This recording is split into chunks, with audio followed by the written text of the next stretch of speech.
ന്റെ ഒന്നാം ലേഖനം 1-ാം അധ്യായത്തിലെ കണ്ടിന്യൂഷനാണ്. 9-ാം വാക്യം ഒന്നുകൂടി വായിക്കാം. 8-9 കൂടി ചേർത്ത്. അവനെ നിങ്ങൾ കണ്ടിട്ടില്ലെങ്കിലും സ്നേഹിക്കുന്നു. കർത്താവ് നമ്മളാരും കണ്ടിട്ടില്ലല്ലോ, സ്നേഹിക്കുന്നു.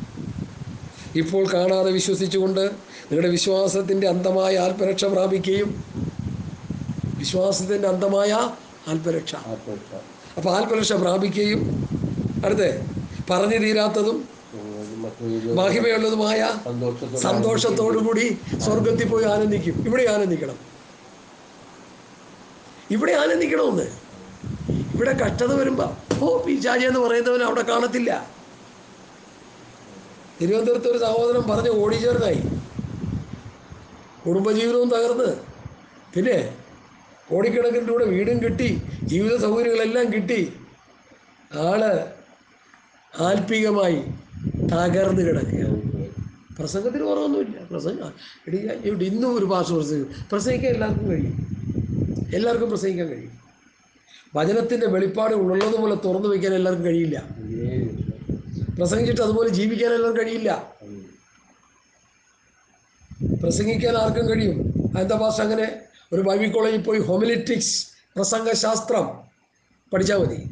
അതിലൊരു 3-4 പ്രത്യേക പഠനങ്ങളുണ്ട്.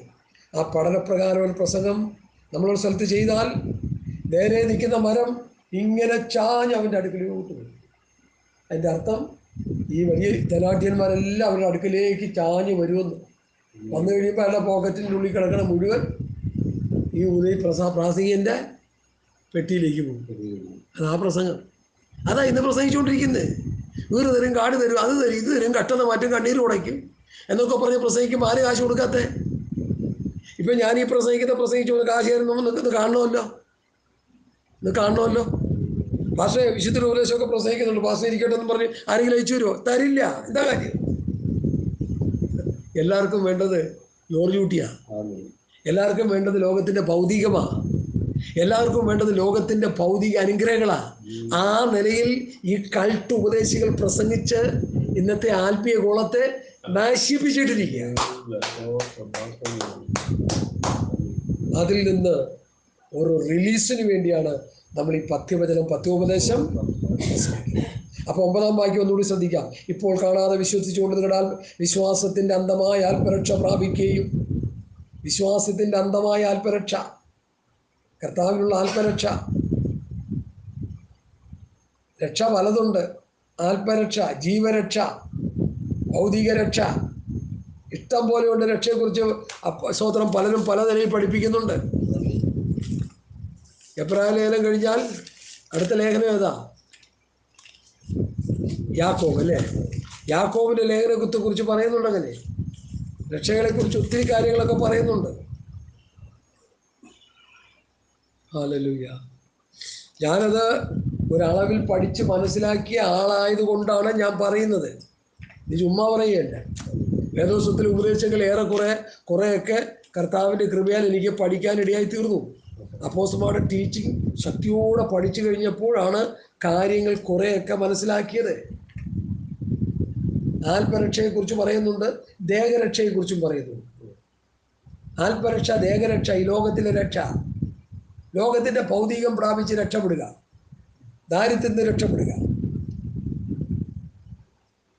ഹല്ലേലൂയ. മനസ്സിലായോ? ദേഹരക്ഷ, ആത്മരക്ഷ. ഈ ശരീരത്തെ രക്ഷിക്കുക എന്ന് പറഞ്ഞാൽ അതിൻ്റെ അർത്ഥം എന്താ? ഈ ശരീരത്തിന് വേണ്ടുന്ന എല്ലാ കാര്യങ്ങളും ഉണ്ണാനും ഉടുക്കാനും കുടിക്കാനും തിരിക്കാനും ഇഷ്ടം പോലെ ഈ ശരീരത്തിന് അനുഭവിക്കാനായിട്ട് ഈ ലോകത്തിൽ നമ്മൾ വാരിക്കോരി ഉണ്ടാക്കുന്നതൊക്കെ ഈ ശാരീരിക രക്ഷയ്ക്ക് ഉപകരിക്കത്തുള്ളൂ. ആത്മാവിൻ്റെ രക്ഷയ്ക്ക് ഉപകരിക്കുന്ന വചനങ്ങളാണ് ഞാൻ നിങ്ങളോട് യോഹന്നാൻ സുവിശേഷം 6:63 ഞാൻ നിങ്ങളോട് സംസാരിച്ച വചനങ്ങൾ ആത്മാവും ജീവനുമാകുന്നു. അതാണ് ആത്മാവിൻ്റെ രക്ഷ.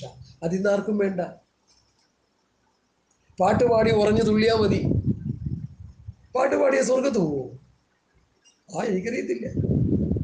I am a singer. ഞാൻ പാട്ട് പാടുന്നവനാ, കരോക്കെ ഇട്ട് പാടുന്നവനാണ് ക്രിസ്തീയ ഗാനങ്ങളിൽ. പാട്ടുപാടിയ സ്വർഗത്ത് പോവും? ഒരിക്കലും പോകില്ല. പുതിയ നിയമസഭയിലെ ഒരു ആരാധിക്കാൻ വേണ്ടി ഭക്തന്മാരുണ്ടാക്കി വെച്ചൊരു സംവിധാനമേ ഉള്ളൂ പാട്ടെന്നുള്ളത്. അത് ഇന്നത്തെ പാട്ട് പാടിയാൽ എപ്പോൾ നരകത്തിൽ പോയെന്ന് ചോദിച്ചോണ്ടല്ലോ. അതുപോലെ പാട്ടുകളുടെ പോക്കുകൾ. പാട്ടല്ല വിഷയം. വചനമനുസരിച്ച് ജീവിച്ച് നീതീകരണം, വിശുദ്ധീകരണം, തേജസ്കരണം. ദൈവത്തിൻ്റെ നീതീകരണം സൗജന്യമായി കിട്ടിയവൻ നീതി ചെയ്ത് വചനമനുസരിച്ച് ജീവിച്ച് വിശുദ്ധീകരണം പ്രാപിച്ചുകൊണ്ട് തേജസ്കരണമായ കർത്താവിൻ്റെ വരവിൽ പ്രാപിക്കേണ്ട ആത്മീയ അനുഭവം പ്രാപിക്കണം. നീതീകരണം, വിശുദ്ധീകരണം, തേജസ്കരണം. നീതീകരണം കർത്താവിൻ്റെ ഭാഗത്ത് നിന്ന് ചെയ്തു, തേജസ്കരണം കർത്താവിൻ്റെ ഭാഗത്ത് നിന്ന് ചെയ്യുന്നു. വിശുദ്ധീകരണം ഒരായുസ് മുഴുവൻ നമ്മൾ ജീവിച്ച് നാം ചെയ്യേണ്ട കർത്തവ്യമാണ്. എന്താ? വിശുദ്ധീകരണം. വിശുദ്ധീകരണം പ്രാപിക്കാതെ, ശുദ്ധീകരണം പ്രാപിക്കാതെ ആരും കർത്താവിനെ കാണില്ല. കർത്താവിനെ കാണില്ലെന്ന് തെസ്സലോനിക്കയിലെ ശുദ്ധീകരണം കൂടാതെ ആരും കർത്താവിനെ കാണില്ല. അത് പ്രാലേഖനം. മറ്റത് തെസ്സലോനിക്ക ലേഖനത്തിലുണ്ട്. ശുദ്ധീകരണം കൂടാതെ ആരും കർത്താവിനെ കാണുകയില്ല. ശുദ്ധീകരണമാണ് പ്രധാനം, വിശുദ്ധീകരണമാണ് പ്രധാനം.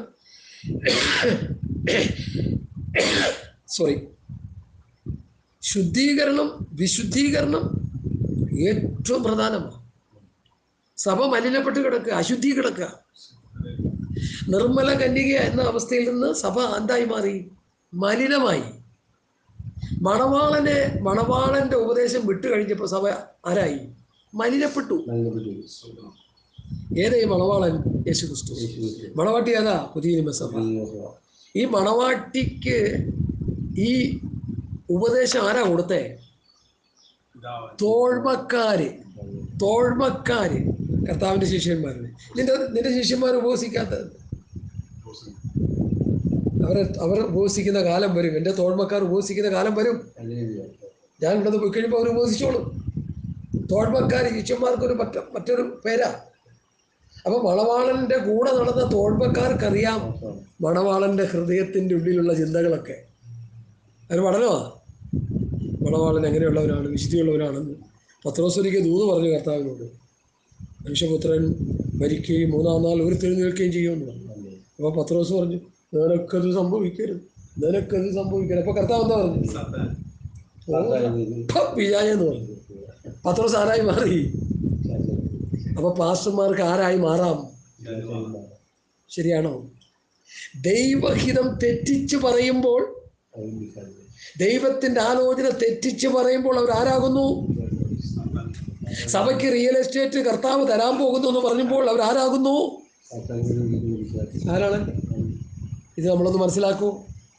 ഇനിയെങ്കിലും ഒന്ന് മനസ്സിലാക്കൂ. വൈകവേളയിൽ ദൈവം നമുക്ക് വേണ്ടി ഒരുക്കി വെച്ചിരിക്കുന്നത് ക്ഷയം, പാട്ടം, മാലിന്യമില്ലാത്തൊരു അവകാശമാണ്. അവിടെ ഒന്നുമില്ല. അത് പ്രാപിക്കണമെങ്കിൽ നാനാ പരീക്ഷകളാൽ കൂടി കടന്നു പോകണം, പ്രതിസന്ധികളിലൂടെ കടന്നു പോകണം, കഷ്ടതകളിലൂടെ തികഞ്ഞവനാകണം. 1 പത്രോസ് 2:21 പുത്രനെങ്കിലും അനുഭവിച്ച കഷ്ടങ്ങളാൽ അനുസരണപ്പെടി ക്രിസ്തു നിങ്ങൾക്ക് വേണ്ടി കഷ്ടം അനുഭവിച്ചു, നിങ്ങൾ അവൻ്റെ കാൽച്ചുവട് പിന്തുടരാൻ ഒരു മാതൃക ഇപ്പം നമുക്ക് വേണ്ടത്. അതെ, ഈ കഷ്ടത മാറാൻ വേണ്ടിയല്ലേ ഈ ന്യൂ ജനറേഷൻ കിടന്ന് പാട്ട് പാടി തകർക്കുന്നത്. ഒന്നുക്കൊന്നുക്ക് കഷ്ടത കൂടുന്നതല്ലാതെ, ഒന്നുക്കൊന്നുക്ക് ചെളിയിൽ കിടന്ന് ഉരുളുന്നതല്ലാതെ ഒരു ഉദാഹരണം അവർക്കുണ്ടാകുന്നില്ല. കാരണം ദൈവം വെച്ചിരിക്കുന്ന കഷ്ടതയാണ്. അത് മാറ്റാൻ മനുഷ്യന് അവകാശമില്ല. ദൈവപുത്രനായ യേശുക്രിസ്തു പുതിയ നിയമസഭയ്ക്ക് കൊടുത്തിരിക്കുന്നതാണ്. ഞാൻ കഷ്ടം അനുഭവിച്ചു, നിങ്ങളും കഷ്ടം അനുഭവിക്കണം. അത് മാറ്റാൻ ആർക്കും അവകാശമില്ല. തങ്കിക്കൂട്ടനും അവകാശമില്ല, ഒരു കൂട്ടനും അവകാശമില്ല. കഷ്ടത അവരനുഭവിക്കണം.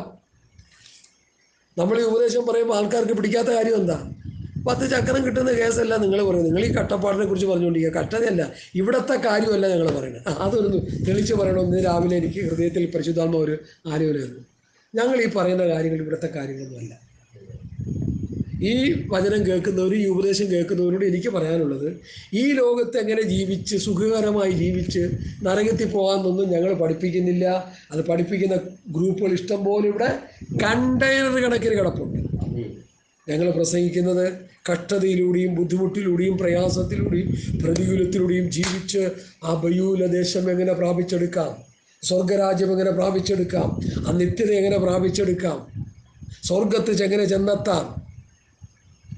എടാ, സ്വർഗത്ത് എങ്ങനെ പോകുമെന്നൊരു വഴി ചോദിച്ച ഒരു മനുഷ്യൻ പറയുന്നില്ല ഇതുവരെ. ഞാൻ ചോദിച്ചിട്ട് ആരും പറഞ്ഞിട്ടില്ല.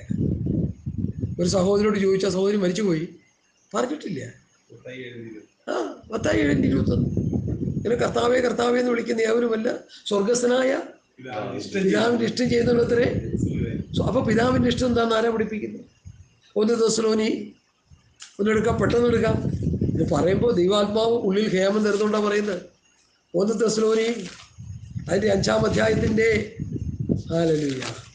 13 മുതലുള്ള വാക്യങ്ങൾ ഞാൻ വായിക്കുന്നു. തമ്മിൽ തമ്മിൽ സമാധാനമായിരിപ്പിൻ. സഹോദരന്മാരെ, ഞങ്ങൾ നിങ്ങളെ പ്രബോധിപ്പിക്കുന്നത് ക്രമം കെട്ടവരെ ബുദ്ധി ഉപദേശിപ്പിൻ, ഉൾക്കരുത്തില്ലാത്തവരെ ധൈര്യപ്പെടുത്തുവിൻ, ബലഹീനരെ താങ്ങുവിൻ, എല്ലാവരോടും ദീർഘക്ഷമ കാണിപ്പിൻ, ആരും തിന്മയ്ക്ക് പകരം തിന്മ ചെയ്യാതിരിപ്പാൻ നോക്കുവിൻ, തമ്മിലും എല്ലാവരോടും എപ്പോഴും നന്മ ചെയ്തുകൊണ്ടിരിപ്പിൻ, എപ്പോഴും സന്തോഷിപ്പിൻ, ഇടപെടാതെ പ്രാർത്ഥിപ്പിൻ, എല്ലാറ്റിനും സ്തോത്രം ചെയ്യുവിൻ, ഇതല്ലോ നിങ്ങളെക്കുറിച്ചുള്ള ക്രിസ്തുയേശുവിൽ ദൈവ ഇഷ്ടം. അപ്പം ദൈവ ഇഷ്ടം ചെയ്താണ് സ്വർഗ്ഗരാജ്യത്തിൽ കിടക്കുന്നത്. ഇതാണ് ദൈവ ഇഷ്ടമെന്ന് പൗലോസ് പഠിപ്പിച്ചു. മനസ്സിലായോ? ദൈവ ഇഷ്ടം അറിഞ്ഞിട്ടും അത് ചെയ്യാത്തവന് വലിയ അടികൊള്ളുമെന്നാണ് പറയുന്നത് ലൂക്കോസിൽ. അപ്പം ദൈവ ഇഷ്ടം ചെയ്ത് നമ്മൾ ദൈവരാജ്യത്തിൽ പോകണം. അതാണ് നമ്മളെക്കുറിച്ച് ദൈവം ആഗ്രഹിക്കുന്നത്. ദൈവത്തിൻ്റെ ഇഷ്ടമോട് ശുദ്ധീകരണം. ഇവിടെ എത്ര കാര്യം പറയുന്നുണ്ടെന്നറിയാം? 14 കൂട്ടം കാര്യങ്ങൾ ഇവിടെ പറയുന്നുണ്ട്. ക്രമം കെട്ടവരെ ബുദ്ധി ഉപദേശിക്കണം, അത് ദൈവ ഇഷ്ടമാണ്. ഉൾക്കത്തില്ലാത്തവരെ ധൈര്യപ്പെടുന്നത് ദൈവ ഇഷ്ടമാണ്. ബലഹീനരെ താങ്ങണം, അത് ദൈവ ഇഷ്ടമാണ്. എല്ലാവരോടും ദീർഘക്ഷമ കാണിക്കണം, അത് ദൈവ ഇഷ്ടമാണ്. ആരും തിന്മയ്ക്ക് പകരം തിന്മ ചെയ്യാതിരിക്കാൻ നോക്കില്ല, അത് ദൈവ ഇഷ്ടമാണ്. തമ്മിൽ എല്ലാവരോടും എപ്പോഴും നന്മ ചെയ്തുകൊണ്ടിരിക്കും, അതും ദൈവ ഇഷ്ടമാണ്. എപ്പോഴും സന്തോഷിക്കണം, അത് ദൈവ ഇഷ്ടമാണ്. ഇടപെടാതെ പ്രാർത്ഥിക്കണം, അത് ദൈവ ഇഷ്ടമാണ്. എല്ലാറ്റിനും സ്തോത്രം ചെയ്യണം. കഷ്ടത വരുമ്പോഴും ബുദ്ധിമുട്ട് വരുമ്പോഴും സ്തോത്രം ചെയ്യണം. കഷ്ടത വരുമ്പോൾ സ്തോത്രം പോവുകയല്ലേ ചെയ്യുന്നത്. ഇതല്ലോ നിങ്ങളെക്കുറിച്ച് ക്രിസ്തുവിൽ ദൈവ ഇഷ്ടം. ഇനി കുറച്ചുകൂടി ഉണ്ട്. ആത്മാവിനെ കെടുക്കരുത്, അതും ദൈവ ഇഷ്ടമാണ്. പ്രവചനം തുച്ഛീകരിക്കരുത്, അത് ദൈവ ഇഷ്ടമാണ്. സകലതും ശോധന ചെയ്ത് നല്ലത് മുറുകെ പിടിക്കണം, അതും ദൈവ ഇഷ്ടമാണ്. സകലവിധ ദോഷവും വിട്ടകലണം, അത് ദൈവ ഇഷ്ടമാണ്. ഈ 14 കൂട്ടം കാര്യങ്ങളാണ് ദൈവ ഇഷ്ടമായി അപ്പോസ്തലനായ പൗലൂസ് പഠിപ്പിക്കുന്നത്. കർത്താവ് പറഞ്ഞു, പിന്നെ കർത്താവ് കർത്താവ് എന്ന് പറയുന്ന ഏവനുമല്ല സ്വർഗ്ഗസ്ഥനായ പിതാവിൻ്റെ ഇഷ്ടം ദൈവരാജ്യം. പിതാവിൻ്റെ ഇഷ്ടം എന്താണെന്ന് പൗലൂസാണ് പഠിപ്പിക്കുന്നത്. കർത്താവും പഠിപ്പിച്ചു കേട്ടോ. കർത്താവ് പഠിപ്പിച്ചില്ലെന്ന് നിങ്ങൾ ആരും ചിന്തിക്കണ്ട. യോഹന്നാന്റെ സുവിശേഷത്തിൽ കർത്താവ് പഠിപ്പിച്ചു പിതാവിൻ്റെ ഇഷ്ടം എന്താണെന്ന്. അതുകൂടി വേണമെങ്കിൽ നമുക്കൊന്ന് ശോധന ചെയ്ത് പോകുന്നതിൽ തെറ്റില്ലെന്നാണ് എൻ്റെ ചിന്ത. പുത്രനെ അനുസരിക്കുന്നതാണ് ദൈവ ഇഷ്ടം. ഇതൊക്കെ നമ്മൾ നാടത്തിൽ മനസ്സിലാക്കിയിരിക്കണം. ചുമ്മാ കിടന്ന് വല്ലവരും പറയണ കേട്ടുകൊണ്ട് കിടന്ന് തുള്ളിയാലുണ്ടല്ലോ, അവസാനം നരക കുഴി പോയി വീണ് അവിടെ കിടന്ന് ഊളിയടിക്കേണ്ടി വരും. ഹല്ലേലൂയ. സ്തോത്രം സ്തോത്രം സ്തോത്രം. എന്നെ കേൾക്കുന്ന പ്രിയപ്പെട്ടവരെ, നമ്മൾ ഈ ദൈവ ഇഷ്ടം തിരിച്ചറിയാതെ നമുക്ക് മുമ്പോട്ട് പോകാൻ ഒരിക്കലും പറ്റുകയില്ല. Hallelujah hallelujah. കർത്താവിൽ വിശ്വസിക്കുന്നത് ദൈവ ഇഷ്ടമാണ്. ദൈവത്തിൻ്റെ ഇഷ്ടം ചെയ്ത് സ്വർഗത്തിൽ പോകുക എന്നുള്ളതാണ് പിതാവിൻ്റെ ഇഷ്ടം. ഒത്തിരി കാര്യങ്ങൾ ഇഷ്ടത്തെക്കുറിച്ച് വേദപുസ്തകം പഠിപ്പിക്കുന്നുണ്ട്. കർത്താവിൻ്റെ ഞാൻ എൻ്റെ പിതാവിൻ്റെ കൽപ്പനകൾ പ്രമാണിച്ച് അവൻ്റെ സ്നേഹത്തിൽ വസിക്കുന്നത് പോലെ നിങ്ങൾ എൻ്റെ കൽപ്പനകൾ പ്രമാണിച്ചാൽ എൻ്റെ സ്നേഹത്തിൽ വസിക്കും. ഹല്ലേലൂയ. പിതാവിൻ്റെ ഇഷ്ടത്തെക്കുറിച്ച് യോഹന്നാന്റെ സുവിശേഷം 6-ാം അധ്യായത്തിൽ ഹല്ലേലൂയ, പിതാവ് അതിന് 37 മുതൽ പിതാവ് എനിക്ക് തന്നതൊക്കെയും എൻ്റെ അടുക്കൽ വരും, എൻ്റെ അടുക്കൽ വരുന്നവരെ ഞാൻ ഒരു നാളും തള്ളിക്കളയുകയില്ല. ഞാൻ എൻ്റെ ഇഷ്ടമല്ല, എന്നെ അയച്ചവൻ്റെ ഇഷ്ടമത്ര ചെയ്യാൻ സ്വർഗത്തിൽ നിന്ന് ഇറങ്ങി വന്നിരിക്കുന്നു. അവൻ എനിക്ക് തന്നതൊന്നും ഒന്നും കളയാതെ എല്ലാം ഒടുക്കത്തെ നാളിൽ ഉയർത്തെഴുന്നേൽപ്പിക്കണമെന്നാകുന്നു എന്നെ അയച്ചവൻ്റെ ഇഷ്ടം. പുത്രനെ നോക്കിക്കൊണ്ട് അവനിൽ വിശ്വസിക്കുന്ന ഏവനും നിത്യജീവൻ ഉണ്ടാകണമെന്നാകുന്നു എൻ്റെ പിതാവിൻ്റെ ഇഷ്ടം. ഞാൻ അവനെ ഒടുക്കത്തെ നാളിൽ ഉയർത്തെഴുന്നേൽപ്പിക്കും. പിതാവിൻ്റെ ഇഷ്ടം കണ്ട്. അപ്പോൾ പിതാവിൻ്റെ ഇഷ്ടം ചെയ്യാതെ നമുക്കൊരിക്കലും സ്വർഗരാജ്യത്തേക്ക് പോകാൻ പറ്റില്ല. പിതാവിൻ്റെ ഇഷ്ടം ആര് ചെയ്തു? പുത്രൻ അങ്ങനെ ചെയ്തെങ്കിൽ നമ്മളും എന്ത് ചെയ്യണം? പുത്രനെ അനുസരിച്ച് ജീവിക്കണം, പുത്രൻ്റെ ഇഷ്ടം ചെയ്യണം. ഇതൊക്കെ ലിങ്കായി കിടക്കുന്ന വിഷയങ്ങളാണ്. പിതാവ് പുത്രനെ അനുസരിച്ചു, നാം പുത്രനെ അനുസരിക്കുക. ഈ പുത്രനെ അനുസരിക്കുക എന്ന് പറഞ്ഞാൽ എന്താ അർത്ഥം? അതിനനുസരിച്ച് ജീവിക്കും. നിസ്സാരമുള്ള കാര്യം, പക്ഷെ അത് വളരെ സീരിയസ് ആയിട്ടുള്ള കാര്യം. അത് പറഞ്ഞ ആൾക്കാർക്ക് മനസ്സിലാകത്തില്ല.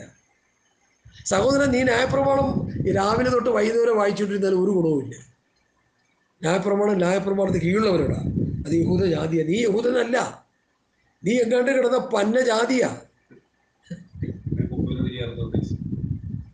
നീ പന്ന ജാതി എന്ന് പറയുന്ന കാര്യം പിശാചിനെ ആരാധിച്ചുകൊണ്ടിരുന്നു എന്നാണ് എഫെസ്യ ലേഖനം 2-ാം അധ്യായം പഠിപ്പിക്കുന്നത്. ഞാനത് വേണമെങ്കിൽ ആ വാക്യം വായിച്ച് നിങ്ങളെ ഒന്ന് കേൾപ്പിച്ച് മുമ്പോട്ട് പോകാൻ താല്പര്യപ്പെടുക. എഫെസ്യ ലേഖനം 2-ാം അധ്യായത്തിൻ്റെ 1-2 വാക്യങ്ങൾ വായിക്കുക. അതിക്രമങ്ങളാലും പാപങ്ങളാലും ഭരിച്ചവരായിരുന്നു നിങ്ങളെ ഉയർപ്പിച്ചു, അവയിൽ നിങ്ങൾ മുമ്പേ ഈ ലോകത്തിൻ്റെ കാലഗതിയെയും, അപ്പോൾ ലോകപ്രകാരം ജീവിച്ചവർ, ആകാശത്തിലെ അധികാരത്തിനും അനുസരണക്കേടിൻ്റെ മക്കളിൽ ഇപ്പോൾ വ്യാപരിക്കുന്ന ആത്മാവിനും അധിപതിയായവരെയും അനുസരിച്ച് നടന്നു. അനുസരണക്കേടിൻ്റെ മക്കളിൽ ഇപ്പോൾ വ്യാപരിക്കുന്ന ദൈവത്തിൻ്റെ ആത്മാവാണോ? പിശാചിൻ്റെ ആത്മാവ്. അപ്പം മുമ്പ് നിങ്ങൾ കർത്താവിനെ കണ്ടെത്തുന്നതിന് മുമ്പ് എഫെസ്യയിലെ വിശ്വാസികളെ, നിങ്ങൾ ആരായിരുന്നു? പിശാചിനെ ആരാധിച്ചുകൊണ്ടിരുന്നു. നിങ്ങളുടെ ദൈവം പിശാചായിരുന്നു. ഇപ്പോൾ നിങ്ങൾ ആരായി? ക്രിസ്തുവിനോടുകൂടി ഉയർത്തെഴുന്നേറ്റു, ക്രിസ്തുവിനോടുകൂടി ജീവിച്ചു, ജീവിക്കപ്പെട്ടു, ക്രിസ്തുവിനോടുകൂടി ഉയർത്തെഴുന്നേറ്റ് സ്വർഗത്തിലിരുത്തിയിരിക്കുക. ദൈവരാജ്യം ഭക്ഷണം പാനീയമല്ല, നീതി, സമാധാനം, പരിശുദ്ധ സന്തോഷം. അപ്പോൾ ആ സ്വർഗീയമായ അനുഭവത്തിൽ ഭൂമിയിൽ ഇരുത്തിരിക്കുകയാണ് പെന്തക്കോസ്തുകാരെ. ആരിരുത്തിയിരിക്കുന്നവരാണ്?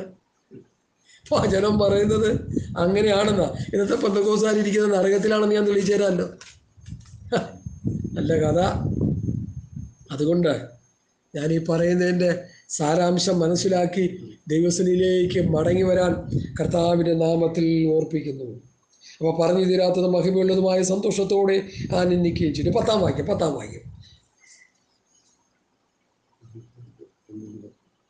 പത്രോസ് 1:10. നിങ്ങൾക്ക് വരുവാനിരുന്ന കൃപയെക്കുറിച്ച് പ്രവചിച്ച പ്രവാചകന്മാർ ഈ രക്ഷയെ ആരാഞ്ഞ് അന്വേഷിച്ചിരുന്നു.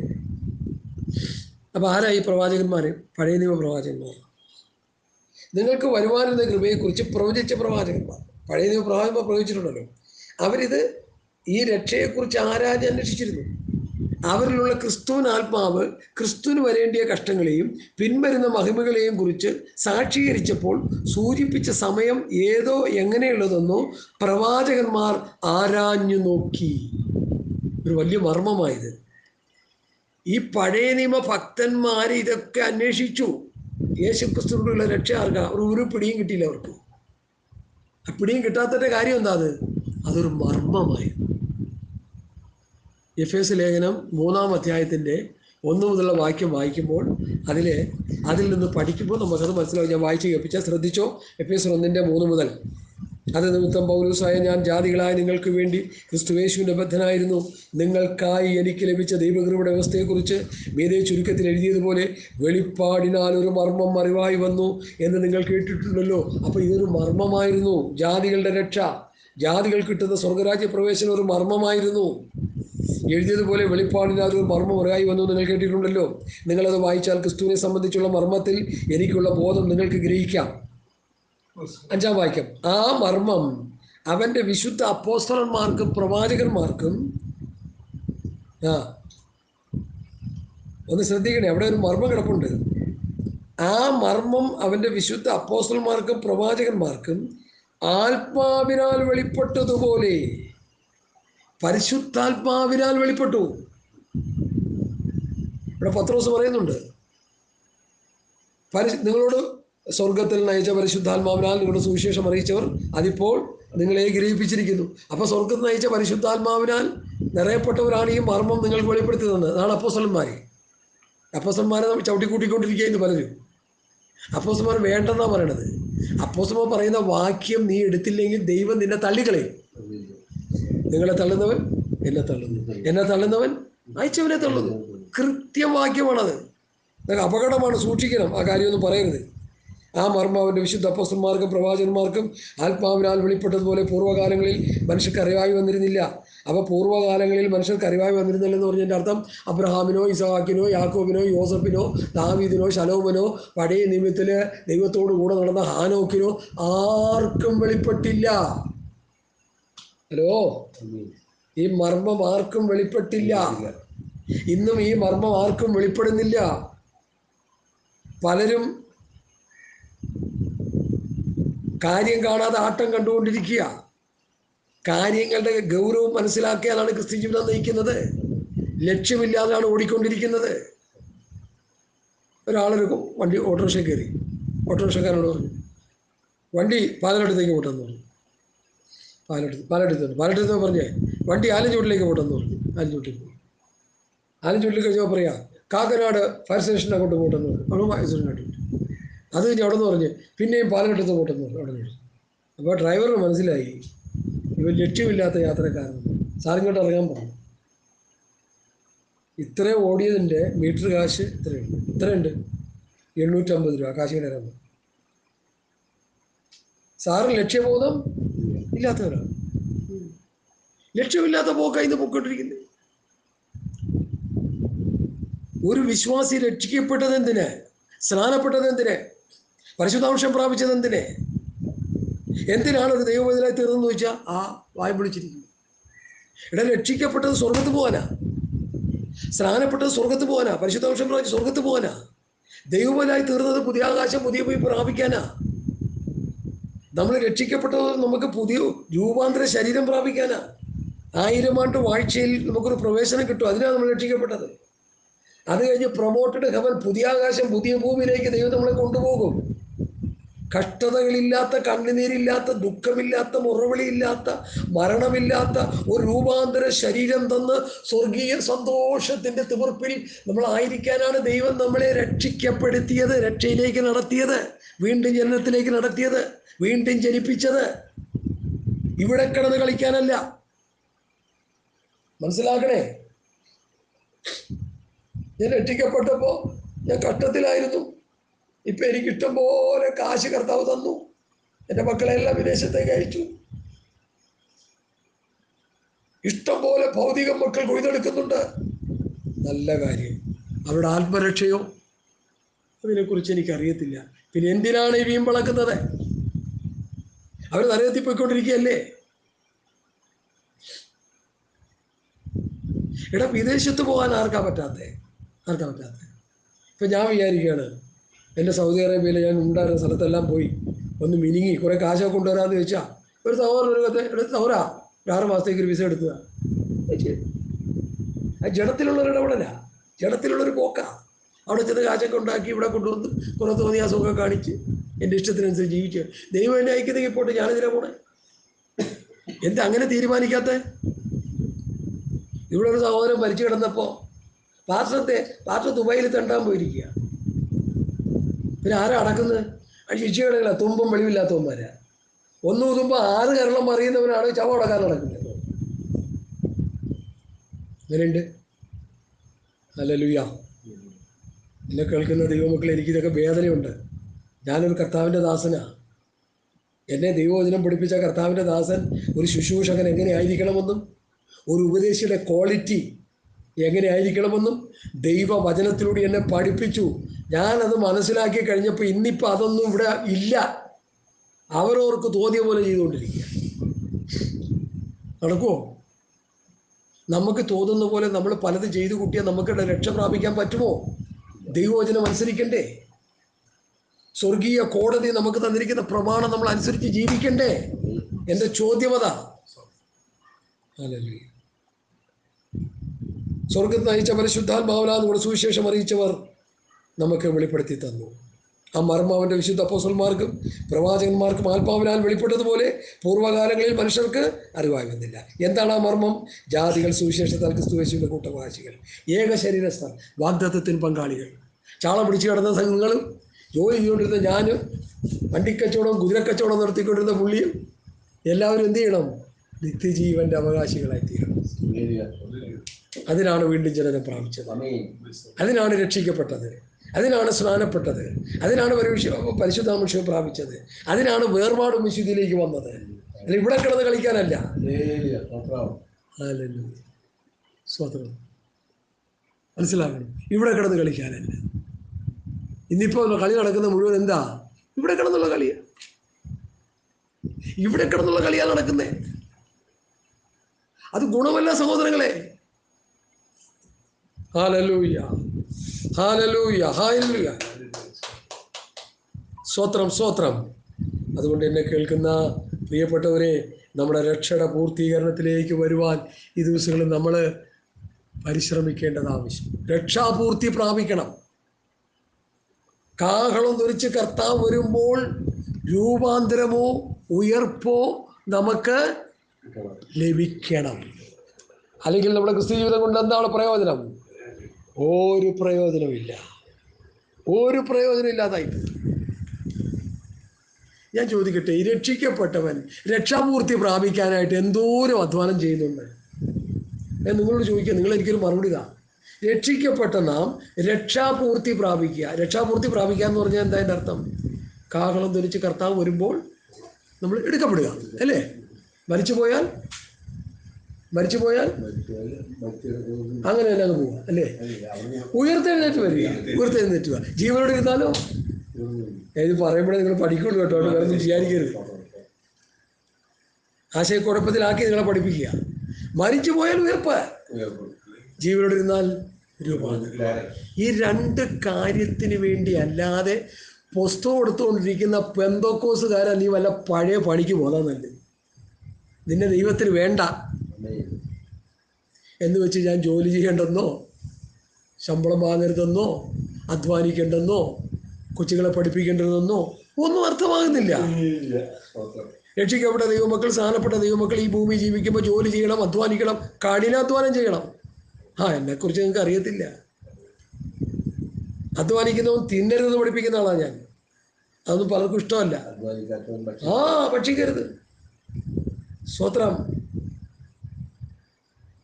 ഗാന്ധിജി എന്താ പറഞ്ഞ? ഗാന്ധിജി ഒരു വാക്യം പറഞ്ഞല്ലോ അതിന്.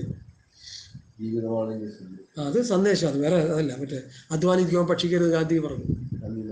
അത് പറയും. ഹല്ലേലൂയ. നീ പ്രവർത്തിച്ചാൽ നിനക്ക് ഇഷ്ടം പോലെ ഉണ്ടാകും. പൗലോസ് പഠിപ്പിക്കുന്നുണ്ട്, കർത്താവ് പഠിപ്പിക്കുന്നുണ്ട്. 15 വയസ്സ് മുതൽ അധ്വാനിക്കാൻ തുടങ്ങിയവനാ. ഇപ്പം എത്രയായി വയസ്സ്? 67 വയസ്സ് ഈ നവംബറിലാകാൻ പോവാ. എല്ലാവരും കുറച്ചാ പറയുന്നത്, ഞാനുള്ളതുപോലെ പറയാം. 67 വയസ്സാകാൻ പോവാ. ഇന്നും അധ്വാനിച്ചുകൊണ്ടിരിക്കുക. 200-300 കിലോ വിറകെല്ലാം മേടിച്ചുകൊണ്ട് വന്ന് പുകയില അടുപ്പ് മുകളിലുണ്ട് കയറ്റി കത്തിച്ച് മീറ്റിംഗ് നടത്തി ചാപ്പാട് വെച്ച് കൊടുത്തവനായി പറയുന്നത്. ചുമ്മാന്നുമല്ല, അട്ടപ്പാട് സഹിച്ച് ബുദ്ധിമുട്ട് സഹിച്ച് ഞങ്ങൾ ഇന്നും ജീവിക്കുക.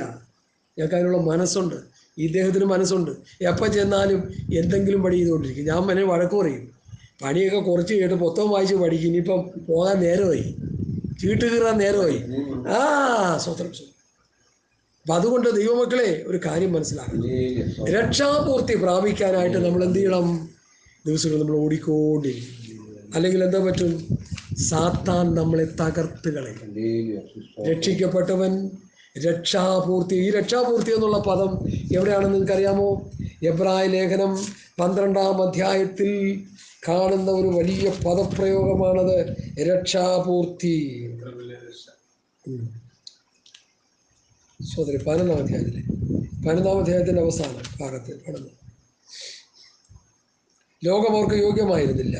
അവരെല്ലാവരും വിശ്വാസത്തിൽ സാക്ഷ്യം ലഭിച്ചിട്ടും വാഗ്ദത്ത നിവൃത്തി പ്രാപിച്ചില്ല. അവർ നമ്മെ കൂടാതെ രക്ഷാപൂർത്തി പ്രാപിക്കാതിരിക്കേണ്ടതില്ല. അപ്പോൾ രക്ഷാപൂർത്തി പ്രാപിക്കാനായിട്ട് ഓടിക്കൊണ്ടിരിക്കുന്നവരാണ് നമ്മൾ. രക്ഷിക്കപ്പെട്ടു, രക്ഷിക്കപ്പെട്ടുകൊണ്ടിരിക്കുന്നു, രക്ഷിക്കപ്പെടും. 3 കാലങ്ങളാണ്. രക്ഷിക്കപ്പെട്ടെന്നും പറഞ്ഞ് തുള്ളിച്ചാടി നടക്കല്ലേ സഹോദരങ്ങളെ. നമ്മൾ രക്ഷിക്കപ്പെട്ടുകൊണ്ടിരിക്കുന്നവരുടെ കൂട്ടത്തിലാണ്. പൗലോസ് അങ്ങനെ പഠിപ്പിക്കുന്നത്. ഹല്ലേലൂയ.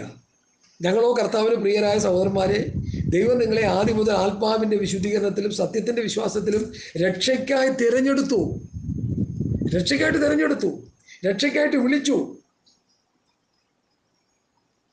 നിങ്ങൾ ദൈവത്തെ എപ്പോഴും സ്തുതിപ്പാൻ കടപ്പെട്ടിരിക്കുന്നു. ദൈവം നമ്മുടെ കർത്താവായ യേശുക്രിസ്തുവിൻ്റെ മഹത്വം പ്രാപിപ്പാനല്ലോ ഞങ്ങളുടെ സുവിശേഷ ഘോഷത്താൽ നിങ്ങളെ രക്ഷയ്ക്ക് വിളിച്ചത്. ഞാൻ ആ വാക്യം ഒന്ന് ക്ലിയറായിട്ട് വായിക്കാം. ഞങ്ങളോ കർത്താവിന് പ്രിയരായ സഹോദരന്മാരെ, ദൈവം നിങ്ങളെ ആദ്യം മുതൽ ആത്മാവിൻ്റെ വിശുദ്ധീകരണത്തിലും സത്യത്തിൻ്റെ വിശ്വാസത്തിലും രക്ഷയ്ക്കായി തിരഞ്ഞെടുത്തത് കൊണ്ട്, പത്രോസ് തന്നെ പറഞ്ഞു, ആത്മാവിൻ്റെ വിശുദ്ധീകരണത്തിൽ രക്ഷയ്ക്കായി തിരഞ്ഞെടുത്തു. ഇപ്പോൾ തിരഞ്ഞെടുത്തിട്ടേ ഉള്ളൂ. സെലക്ഷൻ കിട്ടി. പട്ടാളത്തിലേക്ക് പോകാനുള്ള സെലക്ഷനായി. ഇനി അടുത്തുള്ളത് എന്താ? എത്ര വർഷത്തെ ട്രെയിനിങ്ങാണ് കിടക്കുന്ന പട്ടാളത്തിൽ? സെലക്ഷൻ കിട്ടിയ ഉടനെ പട്ടാള തോക്ക് കൊടുത്ത് അവനെ വിടുവോ? രക്ഷയ്ക്കായി തെരഞ്ഞെടുത്തു. തെരഞ്ഞെടുത്തത് കൊണ്ട് നിങ്ങൾ നിമിത്തം ദൈവത്തെ എപ്പോഴും സ്തുതിപ്പാൻ കടപ്പെട്ടിരിക്കുന്നു. നമ്മുടെ കർത്താവായ യേശുക്രിസ്തുവിന്റെ മഹത്വം പ്രാപിപ്പാനല്ലോ ഞങ്ങളുടെ സുവിശേഷ ഘോഷത്താൽ നിങ്ങളെ രക്ഷയ്ക്ക് വിളിച്ചത്. രക്ഷയ്ക്ക് വിളിച്ചു, രക്ഷയ്ക്കായി തെരഞ്ഞെടുത്തു. അപ്പൊ രക്ഷിക്കപ്പെട്ട് സ്ഥാനപ്പെട്ട് അശുദ്ധാംശം പ്രാപിച്ചു കഴിഞ്ഞപ്പോൾ എല്ലാം ആയെന്നും പറഞ്ഞ് നടക്കായിപ്പോ എല്ലാവരും. ഒന്നും ആയിട്ടില്ല. രക്ഷയ്ക്കായി വിളിച്ചു, രക്ഷയ്ക്കായി തെരഞ്ഞെടുത്തു. ഇനി എന്ത് ചെയ്യണം? രക്ഷാപൂർത്തി പ്രാപിക്കാനായിട്ട് ഓടണം. 2 തെസ്സലോനിക്കർ 2:13 മുതൽ 15 വരെ. 15-ാം വാക്യത്തിൽ എഴുതിയിരിക്കുന്നത്, ഞങ്ങൾ വാക്കിനാലോ ലേഖനത്താലോ മുറുകെ പിടിച്ച പ്രമാണങ്ങളെ മുറുകെ പിടിച്ചുകൊണ്ട് ഓടിയാൽ മാത്രമേ എന്ത് ചെയ്യത്തുള്ളൂ? ആ രക്ഷാപൂർത്തിയിലേക്ക് മാറ്റത്തുള്ളൂ. ഇന്ന് സഭയിൽ രക്ഷിക്കപ്പെട്ടൊരു കുറവാണെന്ന് ഞാൻ പ്രസംഗിച്ചുകൊണ്ടിരിക്കുക. വീണ്ടും ജനനം പ്രാപിച്ചൊരു കുറവാണ് നമ്മൾ പ്രസംഗിച്ചുകൊണ്ടിരിക്കുക. കടം മാറ്റി, കഷ്ടത മാറ്റി, കണ്ണീര് തുടച്ച്, വീട് മേടിച്ച്, കാറ് മേടിച്ച്, ലോറി മേടിച്ച്, വിസ മേടിച്ച് കൊടുത്ത് ആൾക്കാരെ സഭയെ കൊണ്ടിരുത്തി കൊട്ടി കൊട്ടി പാട്ടും പാടിക്കൊണ്ടിരിക്കുക. എല്ലാം നശിച്ച് നാമാവിശേഷമായിക്കൊണ്ടിരിക്കുക. അതുകൊണ്ട് അന്ത്യകാല രക്ഷയ്ക്ക് വേണ്ടി നമ്മളെ വീണ്ടും ജനിപ്പിച്ചു. രക്ഷാപൂർത്തി പ്രാപിക്കാനുള്ള കടമ്പകൾ നമ്മൾ കടക്കണം. അതിനാണ് ഫിലിപ്പിയ ലേഖനത്തിൽ പൗലോസ് പറയുന്നത്, രക്ഷയ്ക്കായി പ്രവർത്തിപ്പീൻ. എന്താ പ്രവർത്തിക്കുക? വചനമനുസരിച്ച് ജീവിച്ചുകൊണ്ടിരിക്കും. അതിനാ വിശുദ്ധീകരണം എന്നുള്ള കാര്യം അതാ പറഞ്ഞത്. വിശുദ്ധീകരണം, നീതീകരണം, വിശുദ്ധീകരണം, തേജസ്കരണം. ഈ വിശുദ്ധീകരണം എന്ന് പറഞ്ഞാൽ വചനമനുസരിച്ച് ജീവിച്ചു കൊണ്ടിരിക്കുമ്പോൾ നീതി ചെയ്ത് വചനമനുസരിച്ച് ജീവിക്കുമ്പോൾ എന്ത് കിട്ടും? വിശുദ്ധീകരണം കിട്ടും. നീതി ചെയ്തുകൊണ്ടിരിക്കുമ്പോൾ വചനമനുസരിച്ച് ജീവിച്ചുകൊണ്ടിരിക്കുമ്പോൾ വിശുദ്ധീകരണം കിട്ടും. വിശുദ്ധീകരണം പ്ലസ് വിശുദ്ധീകരണം പ്ലസ് വിശുദ്ധീകരണം പ്ലസ് വിശുദ്ധീകരണം ഈക്വൽ ടു നിത്യജീവൻ. പാപം ചെയ്തുകൊണ്ടിരുന്നാൽ എന്ത് കിട്ടും? ലജ്ജ. പാപം ചെയ്തുകൊണ്ടിരുന്ന ലജ്ജ പ്ലസ് ലജ്ജ പ്ലസ് ലജ്ജ, അവസാനം മരണം, ആത്മമരണം. നീതി ചെയ്തുകൊണ്ടിരിക്കുമ്പോൾ വിശുദ്ധീകരണം. റോമാലേഖനം 6:19, 20, 21, 22, 23 വാക്യങ്ങൾ ആ വിഷയത്തെക്കുറിച്ച് പറയുന്നുണ്ട്. വായിച്ചു പഠിച്ചു കൊടുക്കുക. നീതി ചെയ്തുകൊണ്ടിരിക്കുമ്പോൾ വിശുദ്ധീകരണം കിട്ടുന്നു, അതിൻ്റെ അവസാനം നിത്യജീവൻ. പാപം ചെയ്തുകൊണ്ടിരിക്കുമ്പോൾ ലജ്ജ കിട്ടുന്നു, അതിൻ്റെ അവസാനം മരണം. അതുകൊണ്ട് രക്ഷയ്ക്കായി വിളിച്ചു, രക്ഷയ്ക്കായി തിരഞ്ഞെടുത്തു. അതുകൊണ്ട് ഒന്നും ആയില്ല. നമ്മളിനി എത്രയോ കടമ്പ കടക്കാൻ കിടപ്പുണ്ട്. ഹല്ലേലൂയ. ഞാൻ എൻ്റെ വാക്കുകളെ ഇവിടെ ഉപസംഹരിക്കുകയാണ്. സ്തോത്രം. നിങ്ങൾക്ക് വരുവാനിരുന്ന കൃപയെക്കുറിച്ച് പ്രവചിച്ച പ്രവാചകന്മാർ രക്ഷയെ ആരാഞ്ഞ് അന്വേഷിച്ചിരുന്നു. അവരിലുള്ള ക്രിസ്തുവിന് ആത്മാവ് ക്രിസ്തുവിന് വരേണ്ടിയ കഷ്ടങ്ങളെയും വരും വരുന്ന മഹിമകളെയും മുൻകൂട്ടി സാക്ഷീകരിച്ചപ്പോൾ സൂചിപ്പിച്ച സമയം ഏതോ എങ്ങനെയുള്ളതോ എന്ന് പ്രവാചകന്മാർ ആരാഞ്ഞു നോക്കി. അത് തങ്ങൾക്കായിട്ടല്ല, നിങ്ങൾക്കായിട്ടത്രേ ആ ശുശ്രൂഷ ചെയ്യുന്നു എന്ന് അവർക്ക് വെളിപ്പെട്ടു. അപ്പം അവർക്ക് വേണ്ടിയല്ല, വേറെ ഏതോ ഒരാൾക്കാർക്ക് വേണ്ടി. വേറെ ഏതാരാ? യേശുക്രിസ്തു രക്തത്താൽ വീണ്ടെടുക്കപ്പെട്ട പുതിയ നിയമസഭയ്ക്ക് വേണ്ടിയാണെന്ന് അവർക്ക് വെളിപ്പെട്ടു. സ്വർഗത്തിൽ നയിച്ച പരിശുദ്ധാത്മാവിനാൽ നമ്മുടെ സുവിശേഷം അറിയിച്ചവർ അതിപ്പോൾ വെളിപ്പെടുത്തിയിരിക്കുന്നു. സ്വർഗം നയിച്ച പരിശുദ്ധാത്മാവിനാൽ നമ്മുടെ സുവിശേഷം അറിയിച്ചവർ നിങ്ങളെ ഗ്രഹിപ്പിച്ചിരിക്കുന്നു. അതിലേക്ക് ദൈവദൂതന്മാരും കുനിഞ്ഞു നോക്കാൻ ആഗ്രഹിക്കുന്നു. 12 വരെയുള്ള വാക്യങ്ങളാണ് നമ്മൾ വായിച്ചത്. അടുത്ത 13 മുതൽ 25 വാക്യങ്ങൾ വരുന്ന ദിവസങ്ങളിൽ നമ്മളത് പഠിക്കുകയും ധ്യാനിക്കുകയും ചെയ്യും. അങ്ങനെ ഈ 1 പത്രോസ് 1-ാം അധ്യായത്തിൻ്റെ പഠനം എന്തുകൊണ്ടും മനോഹരം. വളരെ വിലപ്പെട്ട സത്യങ്ങളാണ് ഇതിൽ എഴുതി വെച്ചിരിക്കുന്നത്.